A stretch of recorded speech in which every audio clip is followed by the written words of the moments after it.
Assalamualaikum warahmatullahi wabarakatuh. Segala puji bagi Allah dan solawat serta salam atas baginda Nabi Muhammad Sallallahu Alaihi Wasallam. Pada video kali ini kita akan membahas tentang jenazah tidak bisa hadap kiblat saat dikuburkan. Selamat menonton.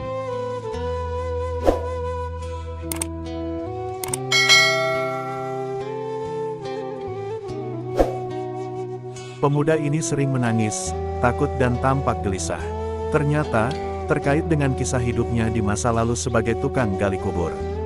Tentunya, sebagai tukang gali kubur, ia sering melihat jenazah, mayat dan tentu saja melihat kematian dengan sangat dekat.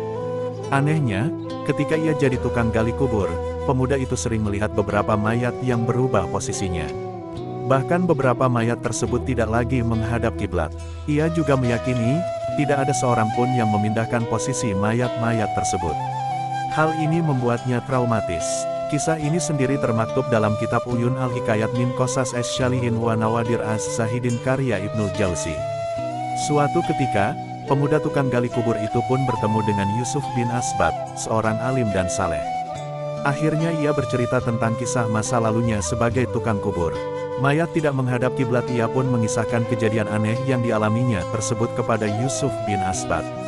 Saya melihat kebanyakan mayat, wajahnya tidak lagi menghadap kiblat, hanya sedikit saja mayat yang masih tetap menghadap ke arah kiblat, paparnya. Hanya sedikit saja mayat yang masih tetap menghadap kiblat. Tanya Yusuf bin Asbat. Usai mengatakan hal itu, tiba-tiba saja Yusuf bin Asbat seperti tercengang kaget.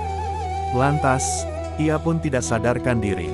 Usai diobati seadanya, Yusuf bin Asbat pun tersadar. Tapi, entah kenapa hanya kalimat ini yang muncul dari mulutnya. Hanya sedikit saja mayat yang masih tetap menghadap kiblat. Kata Yusuf bin Asbat. Hal itu pun terjadi beberapa kali. Ia diobati, sadar lagi, lantas mengucapkan kalimat di atas dan pingsan kembali. Hingga akhirnya datang seorang tabib bernama Sulaiman yang menyembuhkannya. Ternyata, tabib tersebut adalah seorang tabib dari istana yang enggan meminta imbalan apapun dari Yusuf bin Asbat. Kisah tersendiri ini pun membuat Yusuf bin Asbat lebih banyak beribadah dan mengingat kematian. Siksa kubur atau apapun itu pasti ada, dan tugas manusia hanyalah beribadah dan minta ampun darinya. Kisah menebar fitnah demi naik jabatan, menteri ini mati konyol dalam pancungan. Ini ceritanya pada zaman dahulu, pada zaman kerajaan Islam. Tidak ada ceritanya iri dan dengki bisa membuahkan maslahat. Sebaliknya, perilaku tersebut justru menyulut kematlaratan. Sebuah kerajaan besar dipimpin seorang raja yang sangat adil dan bijaksana. Rakyat hidup makmur dan sejahtera, gemah ripah loh jinawi. Baginda Raja mempunyai penasihat senior yang sudah banyak makan garam ihwal mengelola negara, sampai-sampai beberapa menteri lainnya jarang dimintai pendapat menyoal keberlangsungan pemerintahan. Alhamdulillah, negara kita aman, makmur dan sejahtera, ujar Menteri Pembangunan kepada Raja. Betul, tidak ada tempat paling nyaman kecuali tanah air yang kita tempati memberikan keberkahan, tambah Menteri Perdagangan. Semua menteri bersyukur dan bangga atas kinerja Baginda Raja beserta segenap elemen pemerintahan kecuali satu orang, Menteri Pendidikan. Agar bisa jadi orang yang berpengaruh dan mengakar kuat di mata masyarakat, saya harus menjadi raja. Rencana itu dapat berjalan mulus ketika jabatan penasehat kerajaan saya emban terlebih dahulu, kata Menteri Pendidikan dalam hati. Untuk menggapai keinginannya, rencana licik dijalankan. Ia memfitnah penasehat dengan berita hoaks. Penasehat raja diisukan menyimpan dendam pribadi. Hal tersebut ia sampaikan langsung kepada Baginda Raja.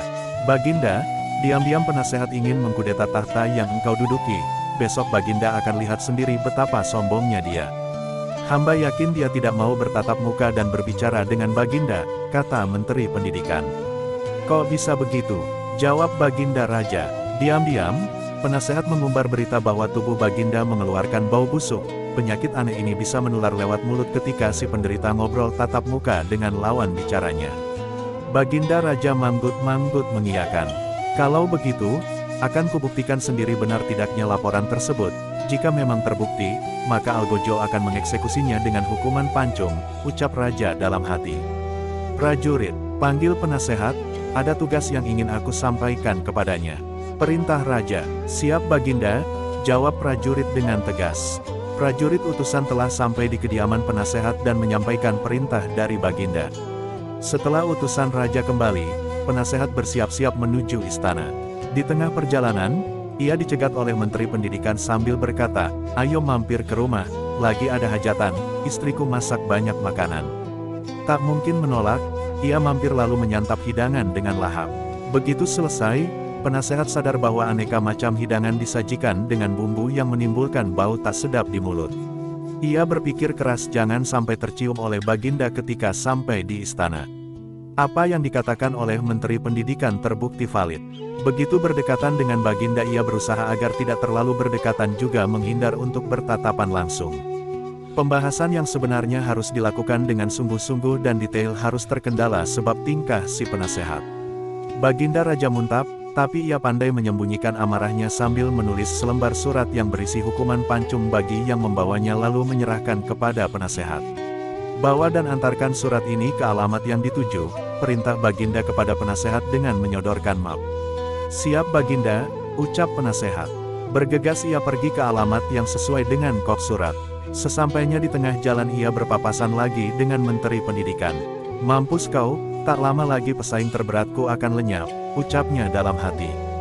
Kelihatannya buru-buru, "Memangnya apa perintah Baginda Raja?" tanya Menteri Pendidikan. "Baginda menyuruhku mengantarkan ini," jawab penasihat sambil tersenyum riang. Sebenarnya Menteri Pendidikan bingung, namun ia pandai menyembunyikan ekspresi mimik mukanya. "Gimana Baginda ini, bukannya dihukum, pesaingku malah diberi hadiah. Aku tidak bisa tinggal diam, tugas ini akan kuambil," ucap Menteri Pendidikan dalam hati. Tanpa pikir panjang, ia merebut map dari tangan penasehat. "Biar saya antar, nampaknya engkau keletihan, izinkan aku membantu meringankan tugasmu," ucap Menteri Pendidikan. Merasa capek dan letih, penasehat tidak menolak, malah berterima kasih banyak. Ia bergegas pulang lalu istirahat. Setelah sampai di alamat yang dituju, terjadilah apa yang harus terjadi. Segera Algojo memancung si pembawa surat setelah membaca isinya. Menteri Pendidikan mati konyol dalam pancungan. Esok harinya berita eksekusi menyebar luas. Raja sangat kaget. Bertepatan dengan itu, penasehat masuk ke istana untuk melaporkan apa yang terjadi. "Loh, kau masih hidup?" tanya Raja.